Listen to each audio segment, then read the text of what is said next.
So we are going to talk about happiness. And when we speak about happiness in the teachings of the Buddha, happiness is not a sensation. Happiness is not gained by stimulating the senses.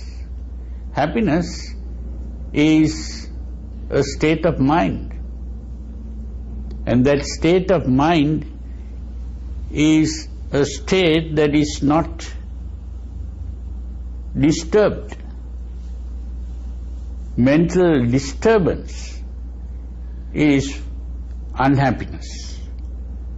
The mind that is not disturbed and is tranquil, that is the happiness.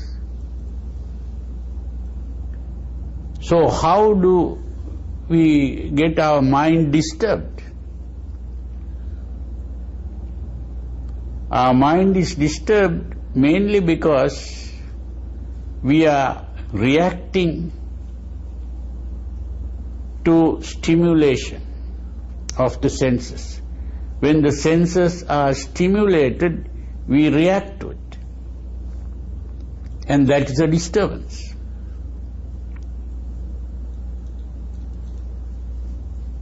When there is a pleasant sensation, if we react to it with desire, that is a disturbance of the mind. And the moment a desire arises, we are really unhappy and uncomfortable till we have got what we desire. And this is why we begin to act in order to get what we desire. This is why the moment we desire something, at that moment our body becomes tensed, and that tension makes us uncomfortable. And the action to obtain what is desired is the release of this tension. And the tension is not fully released till we have obtained what we desire. And only when we have obtained what we desire, the tension is released. And that release of tension is what we call happiness. When we have obtained what we desire, if we are happy, that is simply the release of tension. This is why Freud defined pleasure as the release of tension. So you see, if we don't become tensed at all, and if our mind is calm all the time, we'll be happy all the time.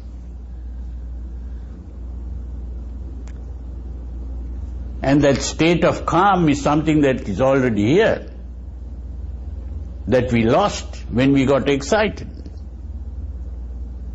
So it is only an effort to return to our original state of calm.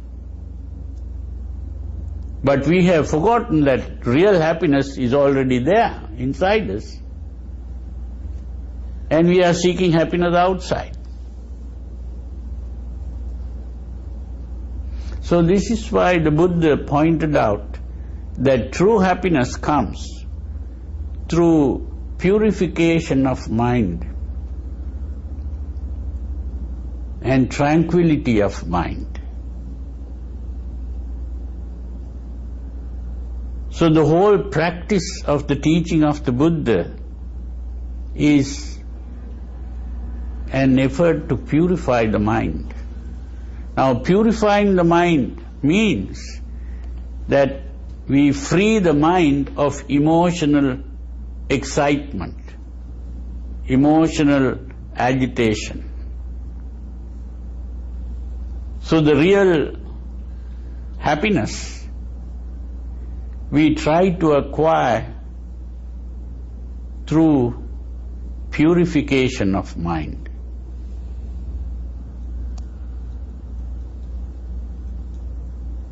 That's the important thing to understand. So, the Buddha also not only says, be calm, be tranquil. That's not all that he's saying. He shows the way, how to make the mind tranquil. That's the important thing.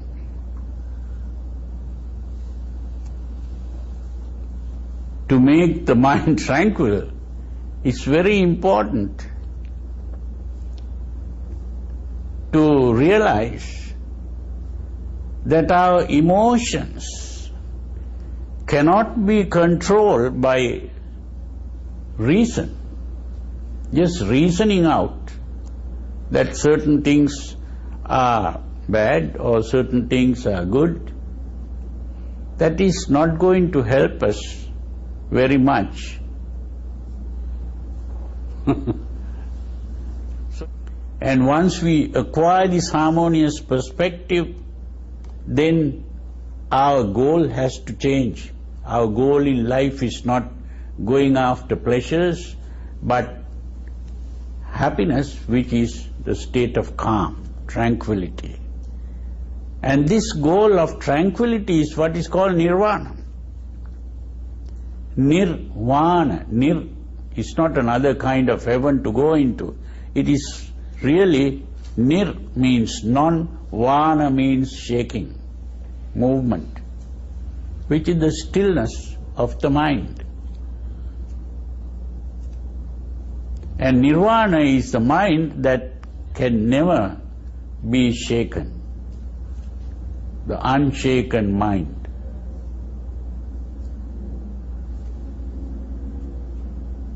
The mind that is not perturbed, the imperturbability of mind. And when we make this our goal in life, then we begin to speak calmly, we begin to act calmly, and we begin to live calmly. That means our behavior becomes calm. So once we have made our behavior calm, then we begin to make the mind calm through the process that we today call meditation. But the Buddha called this the harmonious exercise. Now this is something to be practiced. We cannot do it all at once. So this is why it is an exercise. It is an exercise to be practiced. And it's not a thought, mere thought. Our whole body begins to change with the emotional excitement, agitation. Hormones are secreted into the blood, and these hormones are carried to various parts of the body, and various parts of the body begin to change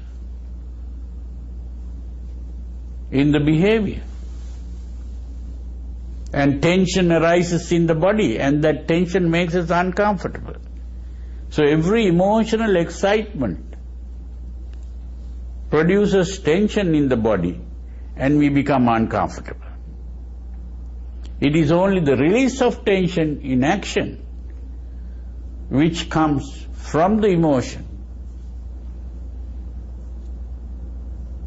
that releases the tension, and we become comfortable. So the next step is, if by any chance the mind gets agitated, we should be able to get rid of it. How do we do that? Whenever the mind is agitated, we can see there is a mental image in the mind. Even if it is not coming from an immediate experience, it's coming from a memory. We think of something that happened in the past, and the moment we think of that, our mind gets disturbed. So, if we can learn to take our mind away from this memory, the moment the memory comes to our mind, we stop thinking about it. We change our image. Then we enter a different mode. We can enter a happy mode by changing the channels. So this is the important thing. So that is the second step.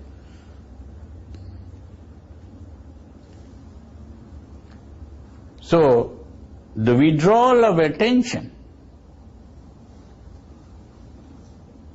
is followed by focusing our attention not on what we see outside, but on what is happening inside.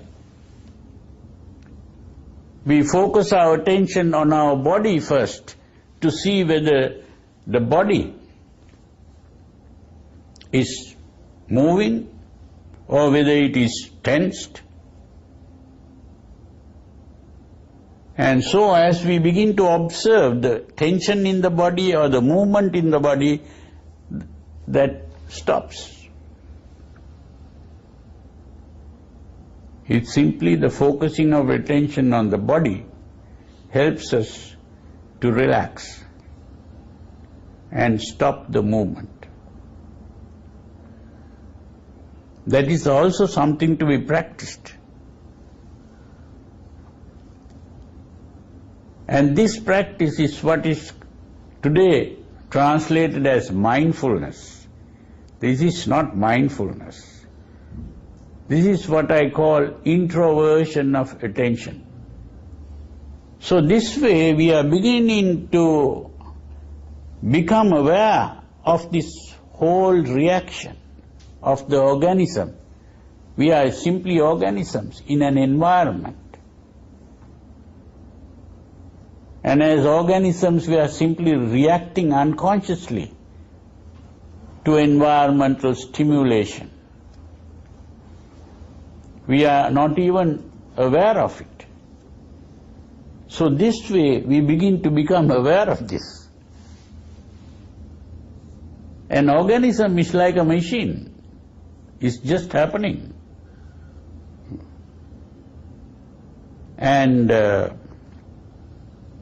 but we think we are not machines, we are people.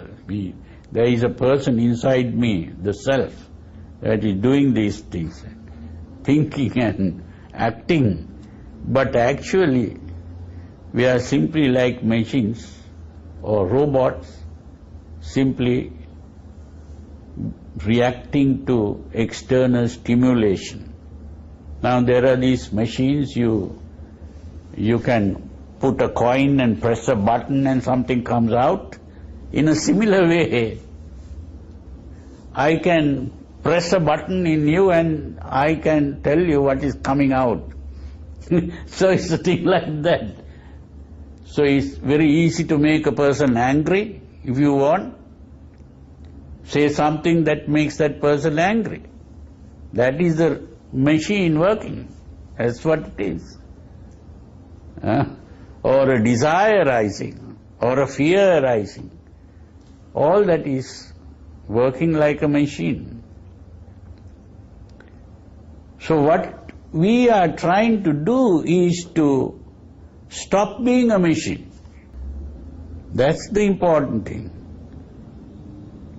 And to stop being a machine, we have to become fully conscious of this, instead of unconsciously reacting to situations. We have to learn to consciously respond to situations. So this is the difference between a reaction and a response. A reaction is unconscious. It happens automatically. Whereas a response is a calm, thought out, rational action. We have different levels of purity and tranquility of the mind. And these different levels of purity and tranquility are what we call the jhanas. Some people think the jhana is some kind of hypnotic state. It's not a hypnotic state. It's a state of purity and tranquility. So we have what is called the 4 jhanas. So when we think of the first jhana is where all emotional agitations have disappeared. When you think of the emotional agitations, you think of what are called the 5 hindrances, or I would even call it the 5 obstacles. These are the emotional. The first one is called kama chanda, which is the desire for sensual pleasure. The second is vyapada, which is anger, hatred. And the third is laziness, sleepiness. That is also an emotional state. And the other is agitation and worry, or anxiety and worry. And the last one is vichikicha, which is usually translated as doubt. It's not real doubt. It is a wavering state of the mind, where the mind is divided and you cannot really come to a proper decision, undecided. The mind is confused, the confusion of the mind. So those things completely disappear when the mind becomes tranquil, and 5 things come up in the mind, usually called vitakka, vichara, priti, sukha, ekagrata. Vitakka, vichara refers to conceptual thinking. So when we enter the first jhana, there are good concepts only, calming concepts. And there is, because the mind has been purified, you begin to experience happiness, joy. And then there is, the body relaxes, the muscles in the body all relax, and when the muscles are relaxed, you feel very comfortable. So there is mental happiness or joy and physical comfort. And chitta ekagrata, that ekagrata means the mind is unified. It becomes a unity, because normally the mind is divided. When we come to the second level, even that thinking, formation of concepts, that part stops, and you are left only with the happiness, comfort, and stillness of the mind. When you enter the third jhana, the happiness disappears, because it is seen as an excitement, agitation, even the happiness. And so that disappears when you calm your mind. That doesn't mean that you become unhappy. It's not unhappiness, it's a neutral, peaceful state. And then you calm down further, you enter the fourth jhana. When that happens, even the comfort disappears, because even the comfort is seen as some kind of tension, and that also disappears, and you become fully calm, relaxed and comfortable, not in the sense of a pleasant feeling, but a very peaceful state of mind. The calmness and relaxation is the true happiness. And this true happiness was achieved by the Buddha by rising above the normal state and entering a supernormal state, which is also called the divine state or spiritual perfection. Now, that state, he taught, and many of his disciples were able to attain that state. Even today, those who begin to understand this properly and practice it will be able to attain to that state. But the problem is how many people really want to do it and how many people really practice it. That's the problem. And how many people really understand how to practice. That's the problem. Now, after more than 2,500 years after the Buddha, the teachings of the Buddha has got lost really. There are so many schools of Buddhism trying to interpret the teachings in different ways. The original teaching is still there in the books, but very few people really understand it. So this is why it is very important for people who are interested to go and study this, and not only study it, practice it, and try to attain to that highest level of happiness, which is called nirvana.